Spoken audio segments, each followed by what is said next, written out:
우리 기독교의 신앙을 역사적으로 자타가 공인하여 표현되는 말이 있습니다. 하나는 십자가 신앙이라 이르고, 또 다른 표현 하나는 부활의 신앙이라 이렇게 말을 해요. 이것은 우리 기독교가 타 종교와는 비교할 수가 없는 독특한 성격의 신앙인 것을 우리도 그렇게 알고 있고, 세상 모든 사람들도 다 그렇게 압니다. 왜 기독교는 시작할 때부터 부활의 신앙을 가진 종교라고 하는가?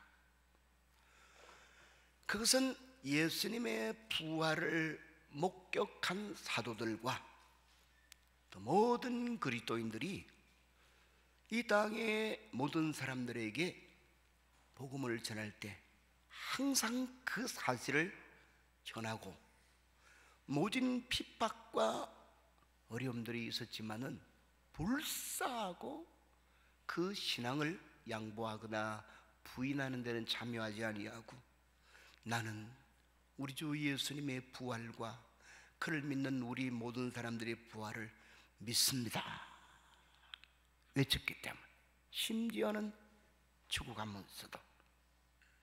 그래서 사실상은 이 십자가의 대속의 희생과 예수 그리스도를 믿는 자에게 있는 부활의 신앙, 이게 없었다면은 외부 사람들로부터 핍박을 안 받았을까요? 사도행전에 바라보면은 당시에 유대인들도 막 핍박을 가하지요, 우리 그리스도인들에게. 왜? 예수 부활을 전하니까 사람들을 선동하고 미혹하는 종교다 이러면서 핍박을 했어요.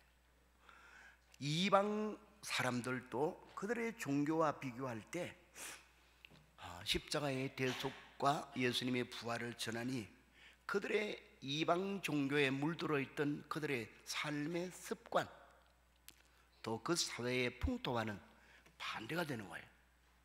그들의 모든 가졌던 가치가 이 부활 신앙에 의해서 깨어지는 위험이 있으니까 극악하게 반대를 해서 기독교의 핍박을 가해요. 그러나 알다시피 이런 모진 방해와 박해를 받았지만은 우리 기독교 신앙은 오히려 이 부활 신앙 때문에 더욱 강해지고 불길처럼 온 세계에 퍼져나갔고, 수많은 사람들이 하나님 우리 예수님께로 돌아오는 역사가 이루어진 줄 믿으시길 바랍니다. 예수님 오시는 그날까지 우리 기독교 신앙은 바로 그 두 가지의 전통이 맥을 이어가는 것입니다. 십자가 신앙과 부활의 신앙. 이것은 두 종류가 아니라 한 기독교 신앙을 이루는 양대 산맥 같고 두 발과 같은 것이다, 그 말이 됩니다. 여러분, 오늘 우리가 함께 본 성경의 본문은 우리에게 바로 이 부활 신앙을 굳게 가진 사람들이 되라고 권면해 주는 말씀이죠. 물론 부활장이라 그럴 수 있는 고린도전서 15장에 나누어지는 결론의 말씀입니다만, 그 중에서 한 절만 제가 읽어드리면 58절에 그러므로 내 사랑하는 형제들아 견실하며 흔들리지 말고, 어디에서? 부활 신앙에서 항상 주의 일에 더욱 힘쓰는 자들이 되라. 왜?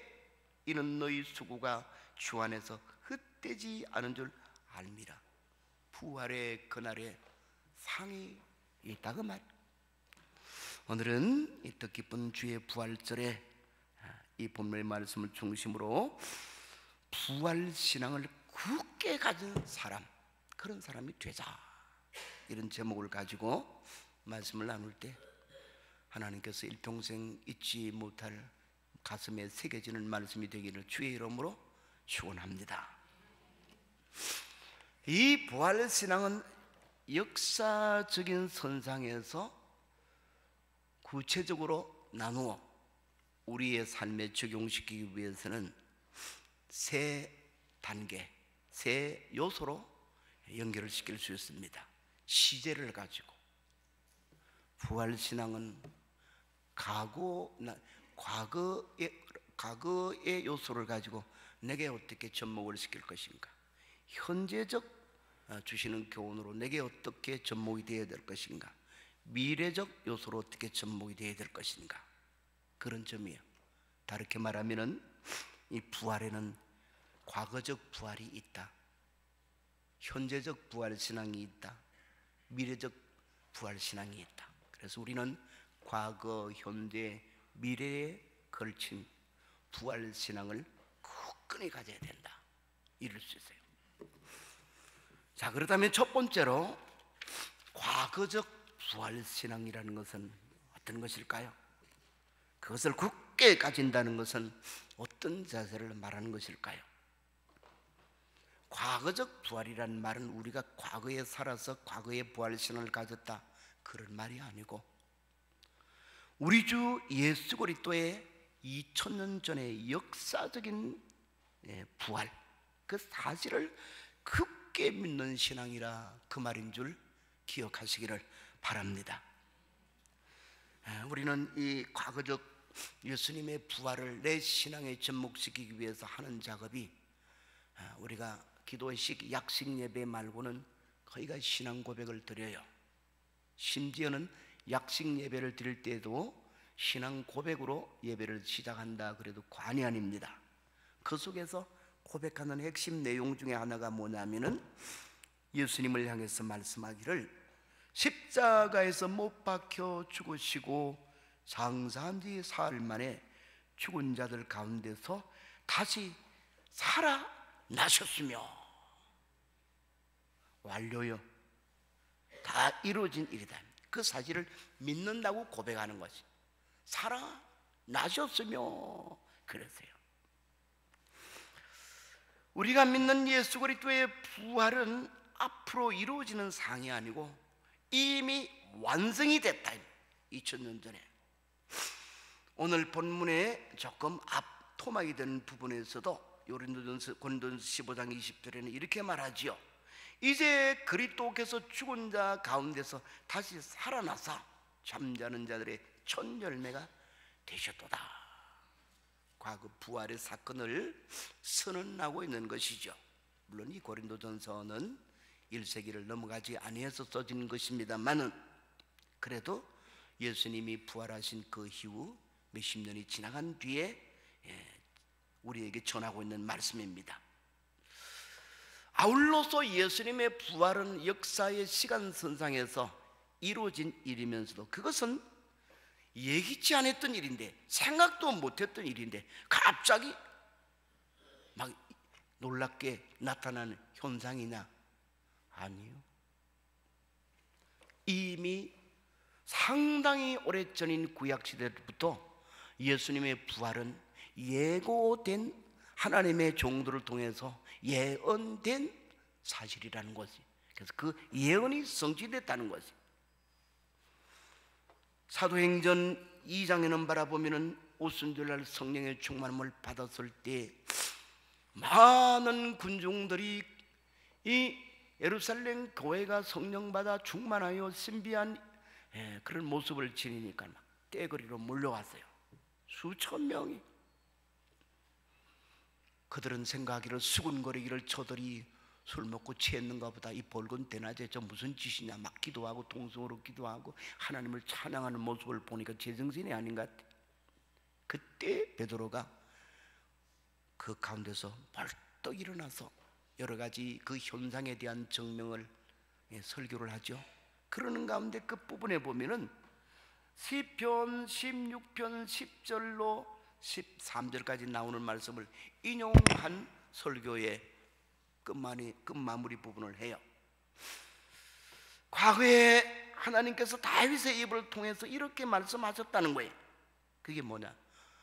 하나님의 아들 예수 그리스도의 부활을. 제가 인용한 말씀을 그대로 읽어드리면, 이는 내 영혼을 음부에 버리지 아니하며 주의 거룩한 자를 썩음 당하지 않게 하실 것임이니라. 그 뒤에 있는 말들이 쭉 있는데, 그로 인해서 생명의 길을 주님께서 내게 보이심으로 기쁘다. 누가 이야기하는 것이죠? 다윗은 예수님의 부활보다 훨씬 전에, 천년도 전의 사람이지요.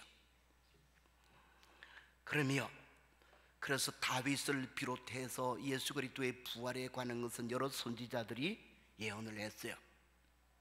심지어 이사야 선지자 같은 경우는 자세히 그 사실을 설명을 하고 예언을 해주고 있고, 그래서 우리 고린도전서 오늘 15장 3절에서는 성경대로 그리스도께서 우리 죄를 위해 죽으시고 상사지는 바 되셨다가 성경대로 사흘 만에 다시 살아나셨다. 그렇게 증명을 해요.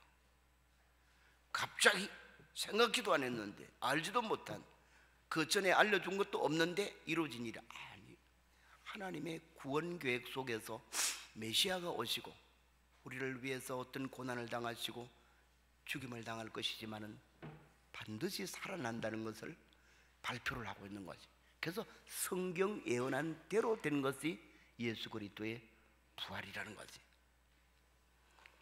예수님은 이 사실을 보충하면서 자기 자신의 생애를 그 생애 마지막 부분에서 이야기하죠. 이게 마태복음 16장 18절 이후에 나는 말씀인데, 베드로가 주는 그리스도시요 살아계신 하나님의 아들입니다. 그러면 예수님의 신앙을 고백한 그 가이사라 빌립보 지방에서 가는 길에 있었던 그 이야기, 그때 뭐라고 이야기를 가지고 이야기를 하느냐, 예수님께서 그때로부터 시작을 해서 당신이 예루살렘에 올라가셔서 대제사장들과 서기관들과 바리새인들과 백성의 장로들로부터 많은 고난을 받고 죽음에 넘겨게 될 것과, 그러나 죽으신 지 3일이 되면은 반드시 살아날 것을 주님이 직접 예고를 해주신 줄 믿으시기를 바랍니다. 이러한 예수님의 부활에 관한 것을 가리켜서 과거적 부활의 진리라고 그래요. 성경에 예언된 진리요, 예수님이 친히 예고하신 진리요, 예수님이 실제로 죽으셨고 그리고 부활하신 것을 이루시고 확정되고 사랑하는 사도들과 많은 제자들에게 직접 증명을 해서 부활의 증거를 보여주신 사실, 팩트, 진리, 변함을 수 없는 하나님의 계획이다 그 말. 사랑하는 성도 여러분, 이 사실을 그대로 믿으십니까? 그럼 이게 과거의 부활신앙을 굳게 믿는, 과거적 부활신앙을 굳게 가지는 자세예요. 이미 기독교의 초기였던 시절에, 한 1세기도 지나기 전에 바울 사도는 고린도전서 15장에서 말해요. 형제들아, 내가 너희에게로부터 들어보니까 너희들 가운데 어떤 사람들은 부활이 없다 그러는데 그렇지 아니하다는 거예요. 그래서 고린도전서 15장은 부활이 이렇게 역사적으로 약속이 됐고 실제로 이루어졌고, 많은 증인들 앞에 예수님은 살아나셔서 만나주셨고, 나 같은 막내둥이가 되는 내게도 내가 예수 그리스도를 알기는 그냥 핍박하는 자가 되어서 예수 믿는 사람이 살고 있는 다메섹이라는 동네에 그들을 잡아다가 오게 가두기 위해 가는 길에空중에서 정오의 빛보다 더 밝은 빛이 나를 둘러 비추고 내 귀에 음성을 들리기를, 사울아 사울아 네가 어찌해서 나를 핍박하느냐, 당신이 누굽니까? 나는 네가 핍박하는 나사렛 예수니라. 이 이야기를 해요. 그게 신비한 체험이죠. 예수님 살아계실 때 있은 게 아니에요. 예수님이 이미 십자가에 죽으시고 부활하시고 성천한 훨씬 뒤에 바울은 그 체험을, 부활하신 주님이 내게도 신비 중에 그렇게 찾아오셔서 만남을 줘서 나 핍박자가 주님의 증인 되기를 목숨을 걸고 증인이 된 이유가 그게 나왔다 이랬어요.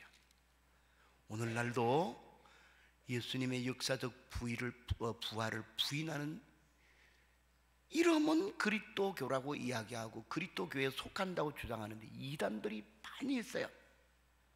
예수님의 육체의 부활을 부인하는 자들이. 아마 여러분 집에 찾아와서 성경 공부하자 그러고 예수님은 실제로 살아난 것이 아니라 그는 환영으로 와가지고는 사람들을 앞에서 마치 실체를 가지고 있는 것처럼 보였다. 신이 어떻게 사람으로 오느냐 이렇게 부인하는 이단들이 기독교 초기부터 있었어요. 가연설자, 도케이즘이라 그러기도 하고 그노시스트라고도 이야기합니다.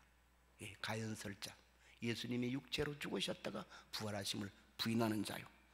그래서 요한 2서에 바라보면은 이런 이단들이 그 1세기만 해도 많이 나타났기 때문에 사도 요한은 말하기를 저들을 집에 들이지 말아라, 인사도 하지 말아라, 교제하지 말아라. 한두 번 건과에 안 들을 때는 외인과 같이 저는 여기며 교제를 하지 말 것을 가리켰어요.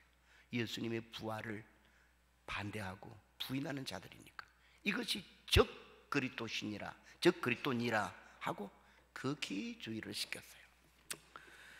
그래서 우리는 부활신앙은 과거에 예수님이 역사적으로 부활했다는, 성경대로 부활했다는 그 사실을 조금도 의심 없이 확고히 믿는 신앙을 가져야 된다 그 말. 왜 그렇게 과거에 예수님의 부활, 역사적 부활의 사건을 믿는 신앙이 중요하냐? 예수님 부활이 없으면 우리 부활이 성립이 안 되기 때문에. 그래서 우리 부활 신앙에, 나의 부활 신앙에 터가 무너지는 것이 되는 거지. 우리가 무슨 잘난 것이 있어서 하나님이 특별히 은총을 주어서 많은 사람 가운데 나나 소수의 사람들이 부활하는 은총을 입느냐? 아니요.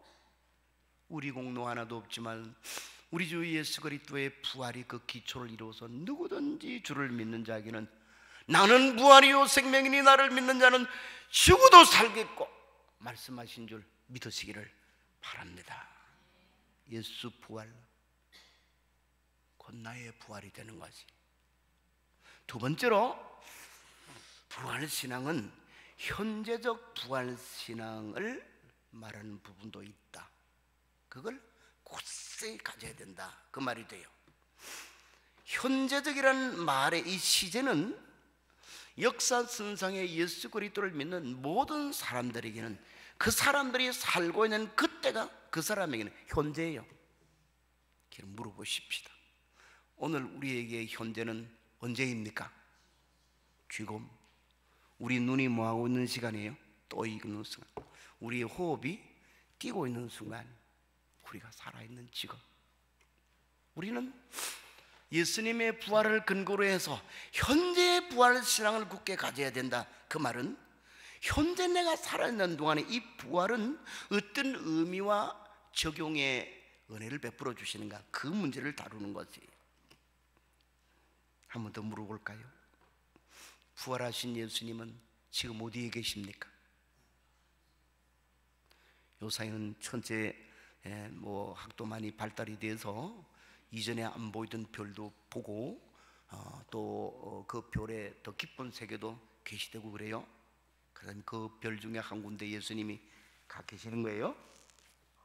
몰라요. 혹시 거기 사시다가 좀 또 외국으로 여행을 가시는지 다른 별나라로. 다른 것은 잘 말해주지 않으면 잘 몰라도 부활하신 예수님이 꼭 계시는 곳이 한 군데 있어요. 어디예요? 우리에게 가장 가까운 곳. 그것을 예수님이 우리로 이해하기 위해서 하는 말씀이 나는 너희 속에 있다 그랬어요. 물론 부활한 그 영광스러운 몸을 가지고 다시 오실 예수님의 그 육체 부활 육체의 존재적 자리는 하나님의 나라, 하나님의 세계에 있다. 저 높고 영광스러운 곳 이렇게 말할 수 있으나 그의 영으로는, 부활하신 그의 영으로는 오늘 우리가 사는 가장 가까운 곳에 와 계신다는 거지. 이걸 굳게 믿는 것이 현재 부활 신앙을 말하는 것이에요. 우리 요한복음 14장 18절로 20절에는 예수님이 십자가를 지시고 죽으시기 전에, 부활 사건 전에 그 사실을 미리 약속을 해요. 이렇게 내가 너희를 과와 같이 버려두지 않고 너희에게로 다시 오리라. 조금 있으면 세상은 다시 나를 보지 못할 것이로되 너희는 나를 볼 것이다. 왜냐? 내가 살았고 부활로 산다. 너희도 살아 있겠습니다. 우리가 예수님을 믿어 거듭난 신자가 될 때는 영적으로 산 자예요. 그래서 부활에 예수님이 영적으로 찾아오셔서 우리 영혼 속에서 만남을 주시고 함께 생활하시는 체험을 주시기 때문에 내가 너희와 함께 있는 것을 알게 되리라 그랬어요. 연이어서 말하기를 너희는 나를 보리니 이는 내가 살았고 너희도 살았을 뿐이니 살았기 때문이라. 그날에는 내가 아버지 안에 너희가 내 안에 내가 너희 안에 있는 것을 너희가 알리라 그랬어요. 사도들을 위한 초대 교인들이 그들이 열심히 뜨겁게 교회를 섬기며 복음을 전하자 반대 급부적으로 다가오는 것이 모진 핍박과 방해가 막 다가옵니다. 그러나 초대교회 교인들 중에 그런 핍박과 어려움 때문에 예수님을 부인하고 돌아간 사람들 이야기는 극히 없어요. 오히려 그 모진 핍박과 환난 속에서도 기쁨으로 하나님을 섬겨 원망 불평하고 예수 믿으면 복 받을 줄 알았는데 예수 믿으니까 이 핍박과 환난이 왜 이렇게 막 불량지까지 다가오는지 이렇게 하지 않고 그 핍박을 똑같이 받는데도 불구하고 기뻐하며 매를 맞는 것도 나 같은 것이 영광스러운 주의 고난에 동참하는 일이라 생각해서 영광스럽게 생각하고 그런 중에도 예수 부활을 전하지 못하게 하는 방해를 하니까 이렇게 말해요. 내가 살아계신 하나님 앞에서 너희 말을 듣는 것이 옳은가? 하나님의 말을 듣는 게 옳은가? 생각해보라. 우리는 우리의 보고 들은 것을 이 부활의 사실이 전하지 아니할 수 없노라 그렇게 말했어요. 그런 뜨겁고 적극적인 신앙이 어디서 나오느냐? 그 부활한 주님이 영으로 그들과 같이 계신다는 확신, 소신 때문에 그 핍박이 결코 두려워하지 아니할 내용이 된 줄로 믿으시기를 바랍니다. 요한계시록 3장 20절은 이 사실을 이렇게 강조해 주시고 우리에게 증명을 하지요. 볼지어다 내가 문 밖에 서서 두드리는 문이 누구든지 내 음성을 듣고 문을 열면 내가 그에게 들어가서 그는 나와 더불어 먹고 나는 그와 더불어 먹으리라. 아멘. 누가 같이 사신다 그 말이에요? 부활하신 주님께서. 여러분 오늘부터는 밖에 나가면은 이 부활절 다 지나가기 전에 심심하면 외치세요. 다른 사람에게도 부활하신 주님께서 내 속에 살아계시고 내 삶의 자리에 같이 계십니다. 이게 뭐냐? 전도요. 전도는 예수 믿어봤자 별 볼 일 없는 일이 있을 뿐이다. 이러면은 무슨 전도가 되겠나? 신비하신 생명으로 부활하신 하나님의 아들 예수님이 오늘날에는 믿는 우리와 같이 한다는 거. 너 도란 소리 하니? 당신이 돌았다고 그래도 괜찮다. 나를 잘 지켜보라. 나와 내가 믿는 주님이 어떻게 부활의 주님으로 함께 하시는 것을 나는 증명해 보이리라. 이런 우리의 신앙에 배짱이 있어야 되는 것. 그렇지 아니하고 시시끌랑한 세상에 이 물질적이거나 정욕적 유혹이 눈을 깜빡깜빡하면은 금세 그쪽으로 치우쳐. 조금 예수 믿다 핍박당하면은 우리 부모님 돌아가시고 나서 내 믿을 게 그런 사람도 있어요. 부모님은 어쩌고? 그러니까 가족 식구도 한 사람 구원을 못하는 거예요.